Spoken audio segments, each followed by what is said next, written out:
Welcome back to the Teachers AI Cafe. I'm Kane, a teacher and a parent who wants AI to give us back our time. I share practical classroom-tested AI strategies to cut down your workload, improve your feedback and reduce stress so you can get your evenings back and be more present with your friends and family. No jargon, just actionable steps. Grab your mug. Now let's get going.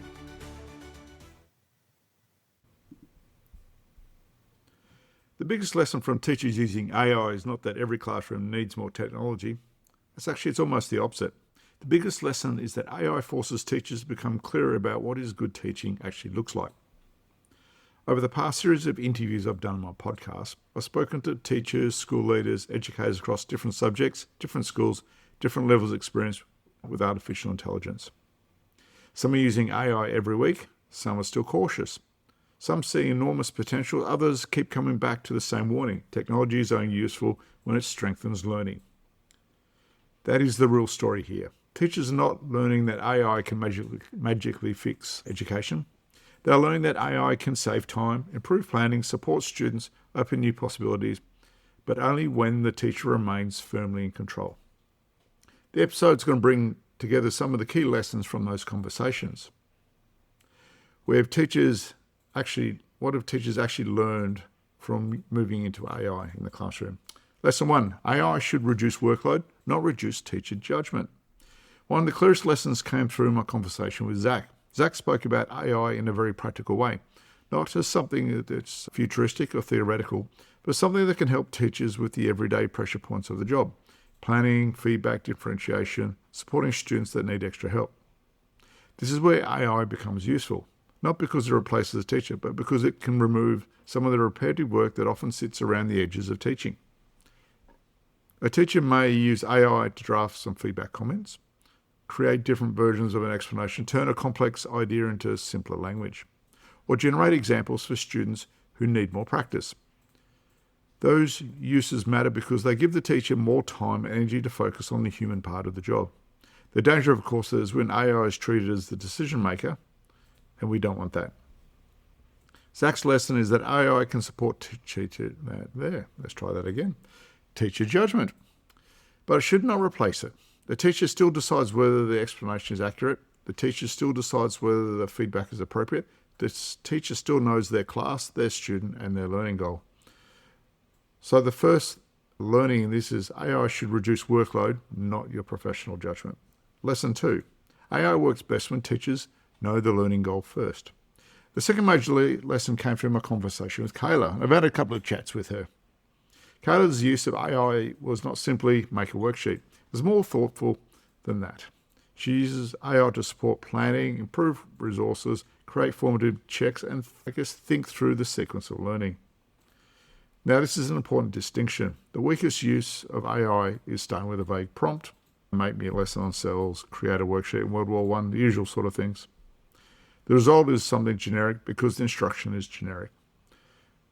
The stronger use of AI starts with the teacher's professional thinking. What do the students need to understand at the end? What do they already know? Where are they likely to get confused? What vocabulary will they struggle with? What does success look like? How will the teacher check understanding before moving on? This is where Kayla's lesson becomes powerful. AI works best when the teacher already knows the learning purpose. The clearer the teacher is, the better the AI output becomes. This is why prompt writing is not really about clever tricks. It is about clear teaching. A strong prompt is really a strong teaching instruction. It gives context, explains the goal, describes to the students, sets the limits, and asks for a specific outcome. So, as Kayla said, AI does not remove the need for good planning. It rewards good planning. Lesson 3. School leaders need to treat AI as a whole school issue. So my conversation with James brought in the leadership perspective. James spoke about AI as something that can help with planning, report comments, assessment, analysis, and feedback. These are obvious workload benefits, but the deeper issue is adoption. In every school, there will be different groups of teachers. Some teachers are already experimenting, some curious and unsure, some are worried, some don't know where to start, and some are using AI privately but not talking about it openly. That creates a problem for schools. If AI is left only to the early adopters, then the practice becomes uneven. Some students will get teachers who are confident and experimental, others will get teachers who avoid it completely. Some staff will learn some strong, safe workflows. Others rely on random tools that understand the privacy, accuracy, and bias that can be within them. His lesson is that AI cannot be just an individual teacher issue. It needs leadership. Schools need to share the expectations. They need clear guidance. They need professional learning that feels practical, not overwhelming. They need examples that a busy teacher can actually use. They also need to think about equity. Some students have strong access to AI at home and others do not. Then the AI can widen the existing gaps in our students. If some teachers know how to use it well and others don't, the same problem appears inside a school. So the leadership lesson from this is schools need to move from scattered experimentation to structured, sensible adoption. Not panic, not hype, but clarity. Lesson 4. AI has changed assessment. And we're certainly all aware of that. The assessment came through strongly in my conversation with Siri, which is the head of science at a remote WA school. Now, it's important to remember this is one of the biggest topics that when AI first came out, there was the massive panic around. Now, his context is important. It's a diverse school where students have different levels of confidence, literacy, and access. AI changes the way teachers need to think about assessment. For many years, assessment tasks have relied heavily on work completed outside the classroom. Students would research, draft, write, and submit a final product. AI made this model much harder to trust. A polished final response was no longer automatically proves that a student has done the thinking. It might show understanding, but it might also show the student just knows how to use a generic copy and lightly edit response, or gone the old days of just copy and paste off a website. His lesson was that every assessment must be locked down, that every task needs to become like an exam. His lesson that not every assessment must be locked down or that every task needs to become an exam. The lesson is more useful than that. Teachers need to design assessments so the students' thinking becomes visible. They need to have class checkpoints. It might mean oral questioning, might mean students explaining how they reached a conclusion. It might mean drafts, annotations, source notes, planning sheets, and reflection questions. It might mean open-ended tasks where students must apply knowledge to a new situation. We always raise the problem of relying too much on AI detectors. Teachers cannot build an assessment system around tools that may be inaccurate. So do not build your assessments around catching students after the fact. Build assessments so the learning process is visible from the beginning. AI is not about or hasn't ended assessment, it's simply exposed weak assessment designs. Lesson 5, AI can build student confidence. My conversation with Julie showed a different side of AI, especially in the career education. Julie Works highlights how AI can support students with resumes, job applications, mock interviews, and career conversations.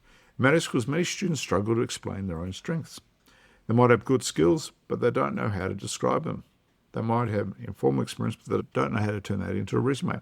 They might be nervous before an interview. They need practice before speaking to a real employer.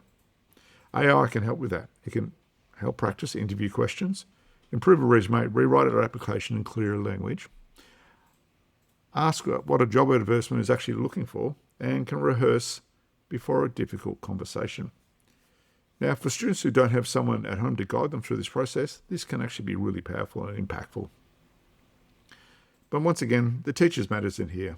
Julie's lesson is not AI should write everything for the student, that AI can help build the student confidence, language, and readiness to actually get past that first step. The final application still needs to be honest, and it still needs to be them. It still needs to sound like the student, and it still needs teacher guidance as part of a role careers. So in career education, AI can support equity because it gives students more chances to practice before the actual moment that happens or matters in a job interview. Lesson 6, proof platforms, privacy and verification matter. Here's my conversation with David, a digital technology teacher, also a leader within his school in terms of implementation of tech. David was very clear in his view that schools cannot treat AI as a random collection of websites. This matters because teachers work with student information. School privacy has obligations. School students have age restrictions in terms of what systems they can access. Staff need to know which tools are approved and which tools are not. A tool might look impressive, but it doesn't mean it actually belongs in a school workflow. David spoke about the limits of AI, especially in coding and digitech. AI can produce code quickly, but also creates errors, overcomplicates simple solutions, and rewrites something that already works. This is a useful reminder for all different subjects within our school. AI can sound confident, but it can still be wrong. It can provide beautiful explanations with errors in it. A rubric looks professional, but doesn't meet the curriculum. Write feedback that sounds helpful, but misses crucial concepts. And can produce a lesson that looks polished, but too hard for students that are actually there in front of you. So the idea is verification is not optional within his view. The teacher must check, the teacher must decide, and the teacher must understand the limits of the tool. It is useful, but it's got boundaries within our system. Lesson 7, analog first, digital second. And this is one of the most balancing voices that come in was David. So coming out of Boston in the US, David's message was not technology, though if you listen to some of his posts, people do get that impression. It was actually pro-learning, and that was quite refreshing. His argument was that classrooms still need discussion, reading, handwriting, group work, teacher explanation, direct interaction between students.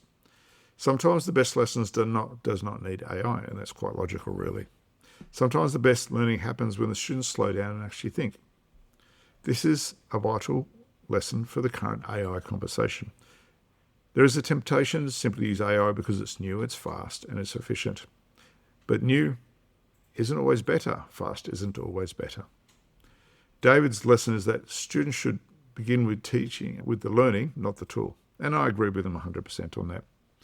What do the students need to do? What do they need to discuss, read, practice? How do they wrestle with a difficult idea? Need feedback and revision. Only after all that, the teacher can ask whether does AI actually have a role. So if AI strengthens the learning, use it. If it distracts from the thinking, leave it out. It's not a rejection of AI. It's actually putting it in its place where it fits within the classroom and the learning process. Lesson 8. AI makes output easier, so teachers must protect the process. This is my conversation with Daniel out of Hong Kong. He brought out another important theme, as we're seeing, with how we actually interact and work with our students. Being up in Hong Kong in an international school, Daniel spoke about AI in areas such as English, computer science, curriculum design. One of the key points is AI that can speed up production.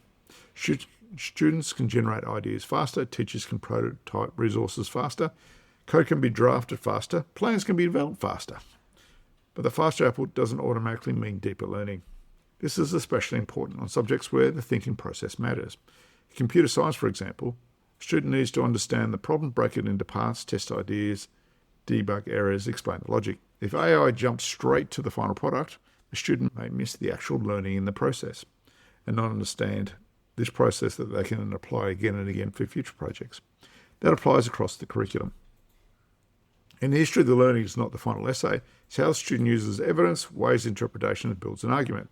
In science, the learning is not just the final explanation, it's how the student reasons from the data. In English, the learning is not just the polished paragraph, but how a student shapes meaning through language. Daniel's lesson is that AI makes finished products easier to produce. Because of that, teachers need to pay attention to the process. We need to ask our students how they got there, what changed, why they made a decision, and them to explain the reasoning behind the answer.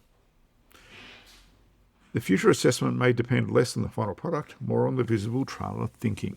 And we've already heard from other teachers that this is what they're thinking. And our last lesson for today, AI should support human creativity, not replace it. So Nick was my music teacher, and he's, like I said, much more of a creative field, more of an option type area than the other teachers. So Nick spoke about AI tools make music education, including tools that separate stems, slow down tracks, change keys, and support student practice. In a busy classroom, that can be incredibly useful. It can help students access music that would otherwise be too difficult, prepare resources faster, support practice, and give students more independence. But Nick's deeper point was about creativity. Music education is still human, but it's about performance, expression, interpretation, confidence. AI can support these things, but should not replace the human act of making the actual music. And this lesson applies far beyond music. In every lesson, there's human performance at the centre. Students explain their reasoning, history makes a judgment, scientists interpret results, writers finding their voice, artists making a creative choice, students standing up and having a go. AIs make sure these human moments are more possible, not less necessary. Next lesson is the goal was not to remove the student from the creative process. The goal is to help the student enter with more confidence. I found those different perspective, going back and reflecting on them after I am reviewing what they said. You can really pick out these core themes that really reflect on to what's important to us in education. Because when we bring all these different teacher voices together, a clear pattern appears. The best teachers are not asking, how can I use AI for everything? They are asking better questions. What part of my teaching should AI support and what part should remain human? That's the real shift that we're seeing. Obviously, the initial excitement of all the things it can do, with asking how it can help workload, planning, feedback, student practice, make resources more accessible, help teachers through differentiation, support career readiness, coding, music, writing, and so on, and even school leadership. It creates new responsibilities in teachers having to check the accuracy, the need to redesign assessments to protect student thinking, the need to teach students how to use AI honestly and ethically, need clear policies on approved platforms, needs to support staff who are unsure and actually develop their skills, and classrooms still need conversation, creativity, and human judgment. So the story is not really about AI is changing teaching. The better way to look at this is AI is forcing teachers to name what matters most in teaching. It is forcing us to ask the better questions around learning, thinking, understanding, automation, adding value, and the struggle and the practice and the growth that actually we give our students. These are all not technology questions. They are education questions. It's just that AI has actually been having a role within that. So after speaking to Zach, Kayla, James, Siri, Julie, David, and another David from the US, Daniel, Nick, my biggest takeaway from this is teachers are not being replaced by AI. Teachers are being challenged by it. They're being challenged to plan more clearly, assess more carefully, and explain expectations more explicitly to protect the human parts of our learning and our system. That's not a bad thing. As AI pushes to become more clearer about what's good teaching, then it may become more of the workload tool. And that's what a lot of districts and organisations, departments are actually thinking of it in terms of the teacher perspective. It might also become a professional mirror. You can show us what we can speed up, what needs to be checked, what needs support, and what parts of teaching still belong firmly in our hands. AI is going to keep changing. Tools will improve, policies will shift, the debates will continue. But the central question for teachers will be, how do we use this technology without losing sight of the learning? That is the conversation worth having. And this is why teachers are really learning as much as they can as they move into AI. So hopefully you found this useful today and enlightening, going back and reflecting on all these different people I've spoken to. And I'd like, before I wrap it up today and send you on your way, is remember, if you want to share your story, like I said, hearing all these stories, you can see how your contribution can make a difference to lots and lots of different teachers that listen to this podcast. And before I go, do give it a rating. Go to Apple Podcasts, wherever you listen to it. Please give me a 5-star rating. Share it with your colleagues and your teachers around you. Everyone has to get some sort of value out of these, even if it's a little snippet. The more we share and do things like this, the better all of our knowledge of AI would be and the better conversations we can have in a professional sense. Till then, look after yourself. I'll talk to you soon.